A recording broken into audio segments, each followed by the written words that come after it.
Hello, my beautiful and lovable Patreon supporters. It is me, Maxor, here, coming back at you with another editing thing where it's basically glitched right now. That basically describes how this whole project went from a technical perspective. Actually, really glad I got to saw that.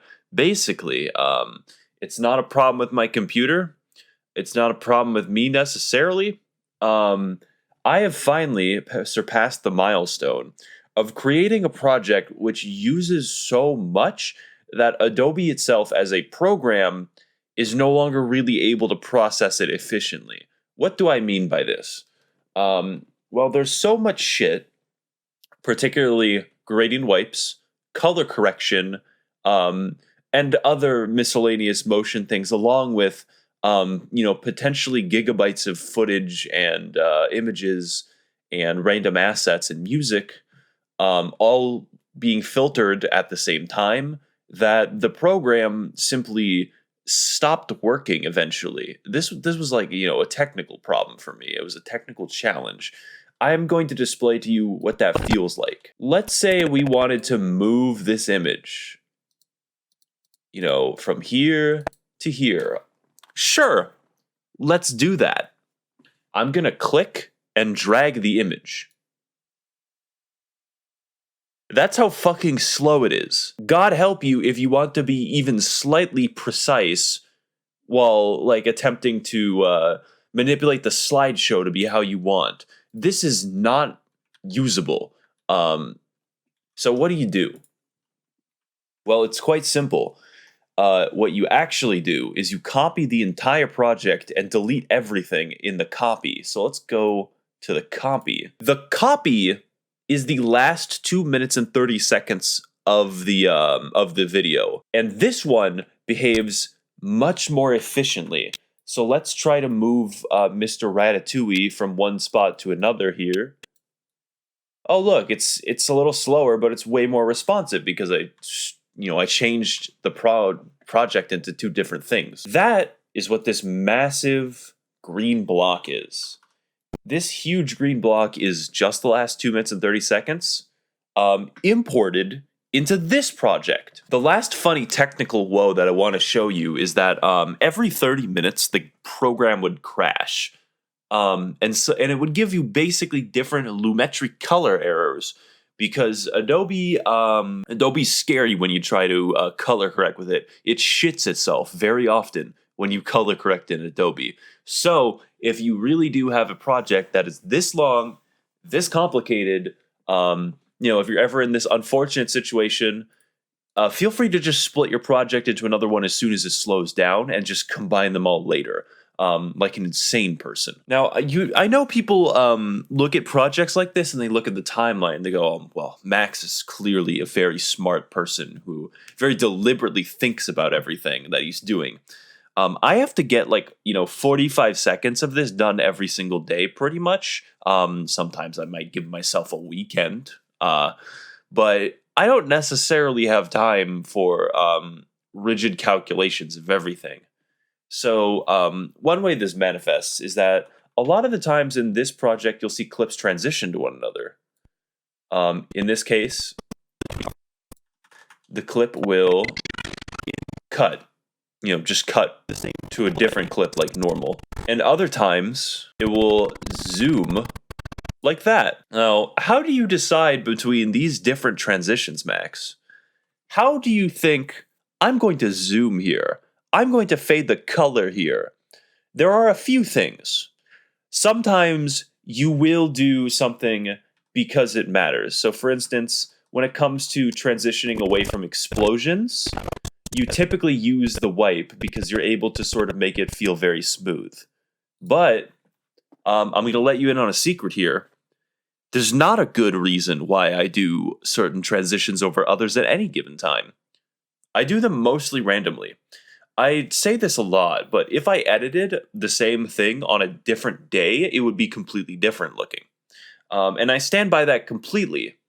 How do I choose what footage is appearing on screen? Well, I think about what I said in the audio, and then I select, hey, I feel like maybe I want some clip from this thing. and then I just scrub through it until I find a clip that I want. Like that. Look at, oh, it's a clip where a thing explodes. Look at that. And then I use that. You know, sometimes it just depends on the first thing that I see. And this goes for transitions. When things transition, frequently I just try out a few.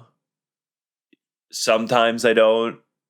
And then I think, oh, this does look good. I just assume that something might look good, and I try it. And that's how I do it. It's nothing crazy. Oh, you know, Max, how do you choose your songs as well? You know, you got a bunch of different songs, and there's not that many Project Wingman songs actually in this. Why is that, Max? Well, what made you choose Rage Beneath the Mountain from Genshin Impact for your background noise? Or what made you choose Megalith Agnes Day from Ace Combat 4? What is behind that? Fucking nothing. I choose the music that I just feel like choosing at the time. And especially for like Megalith Agnes Day, for instance, when I played that song in the video, it's the one that sounds very bombastic, epic, and loud. Let me play it real quick. That you wouldn't think that's background, but it actually did work for the lore section. I shop around randomly. I just think of songs off the top of my head. Usually I try to get inspiration from the actual series or game that I'm looking at. And then I just put them in without thinking. And then I just see how they do. And if they don't do well, then I just change them for something else. There are some exceptions to this rule. For instance, the song Zero, you know, the ending song, the big, massive, cool thing, this crazy. I anticipated this one from the beginning because I wanted to do it. I just wanted to use this song because I really like this song. You know, my feelings are always in the video. My judgment is always being clouded by my feelings. And I will make a video that is from my heart specifically. I am completely unapologetic in that regard. So with that, let's talk about the ending and why it kind of looks different from the rest of the video. Hopefully, because I tried to cover for myself, it doesn't look too different. But you'll notice the editing near the beginning. You'll notice that what I do often is I'll have multiple images overlapping like this. I have 12 keyboards. And I have other things that are very subtle, like, but you know, very often it's sort of cut. It's like watching an action movie scene almost. Whereas over here, I realized that I didn't like that as much. I wanted to change that, and I did. And I did it after actually consulting another YouTuber, just trading like questions and stuff like that. To illustrate like how much it flows compared to the other one, you'll notice a lot of stuff has to overlap. Like this has to overlap this, has to overlap this, has to be over this. You can also see it right here where this leads into a transition where it has to be on top of this, where it has to be on top of this, where it has to be on top of this.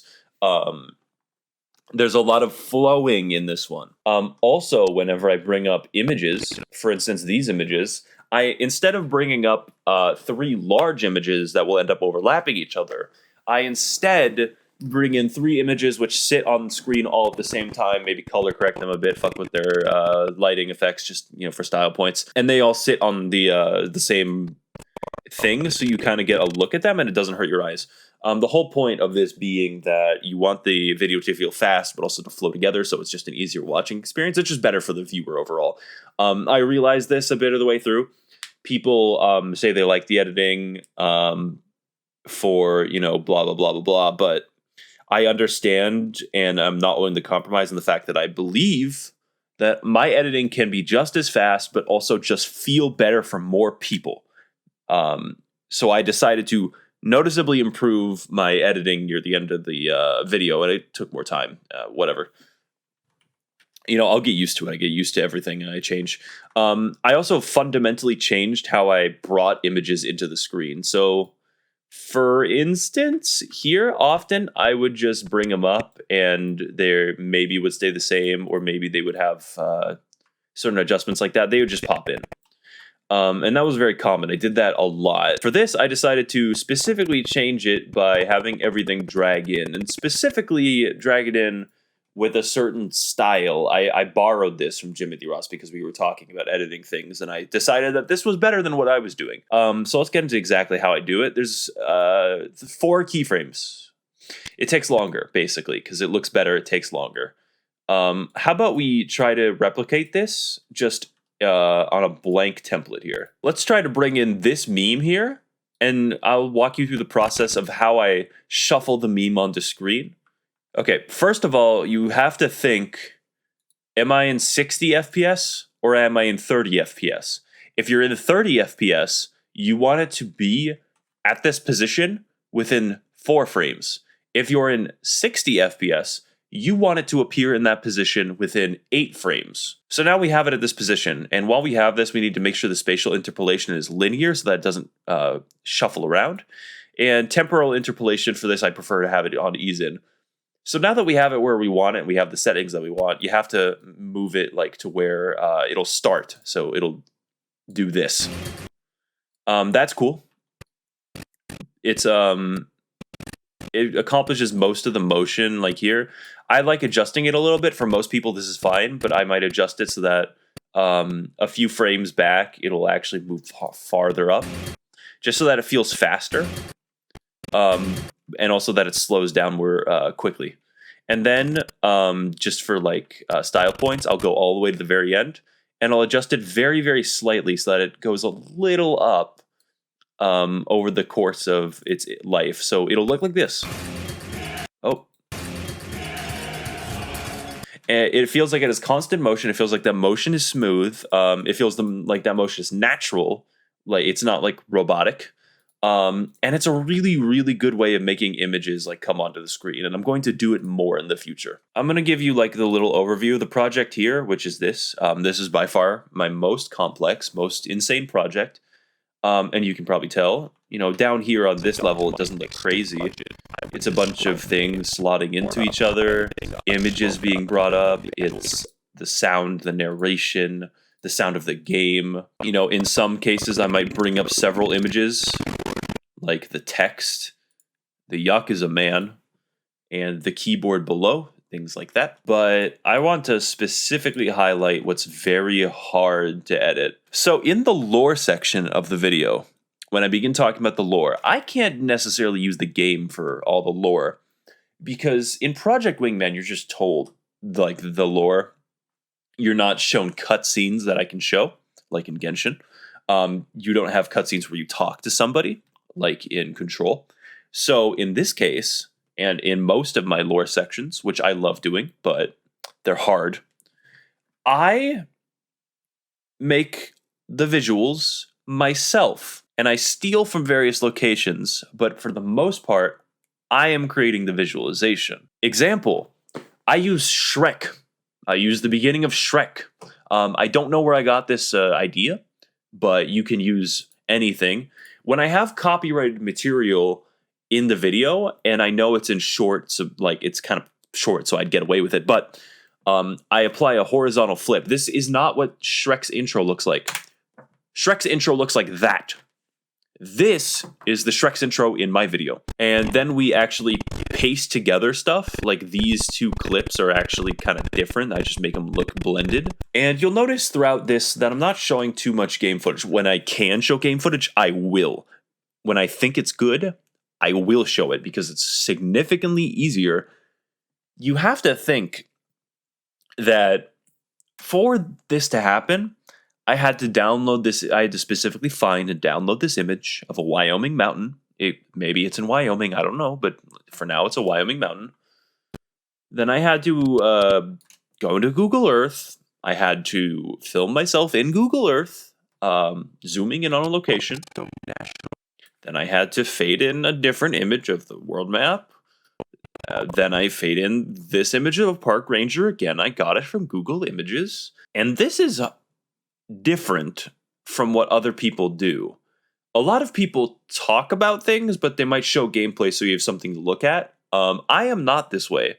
This is definitely the hard way, because what you're seeing right now is only a few seconds. Let's just see that whole thing. Let's just go back and look at all the stuff I just described to you. In Wyoming, where Yellowstone National Park does...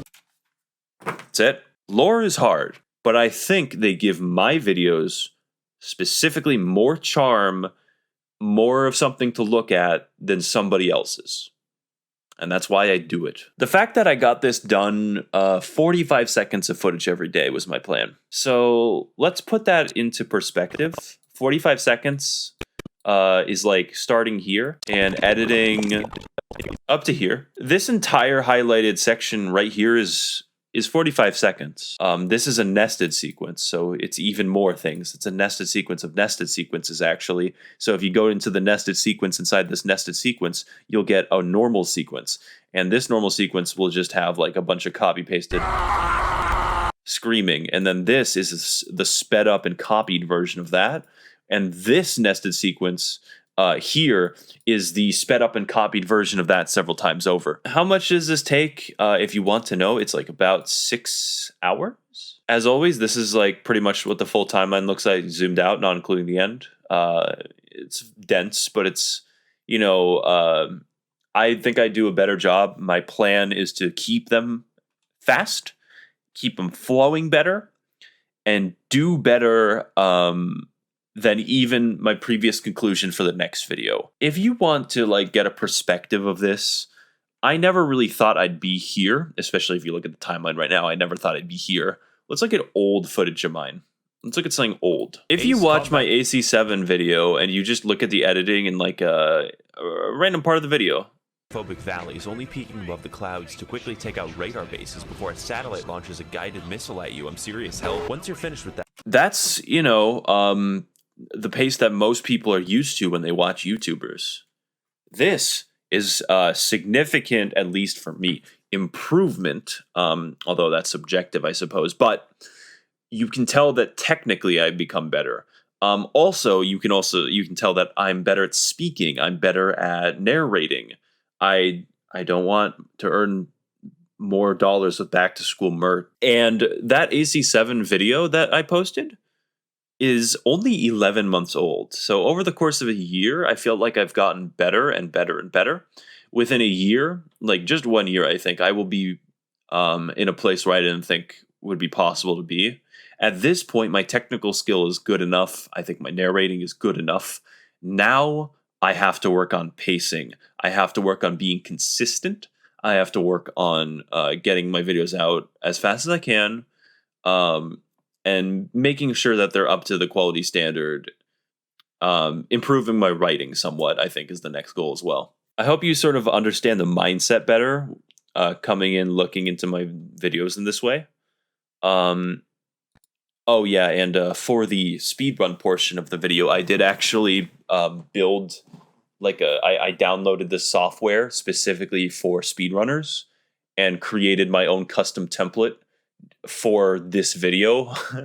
So that actually didn't take as much time as you'd think. Now it's just a matter of getting more creative with the comedy too, making myself better, taking this baseline of good editing, good narration, and doing something even better with it.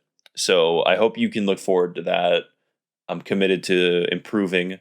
And now, especially after this video, I'm going to be a better editor, noticeably, because you saw the ending there. Thank you guys all for supporting me. I hope I can bring you good content in the future, and I'm very, very pleased with this project. This video is, in my opinion, my best video so far. I genuinely like it a lot.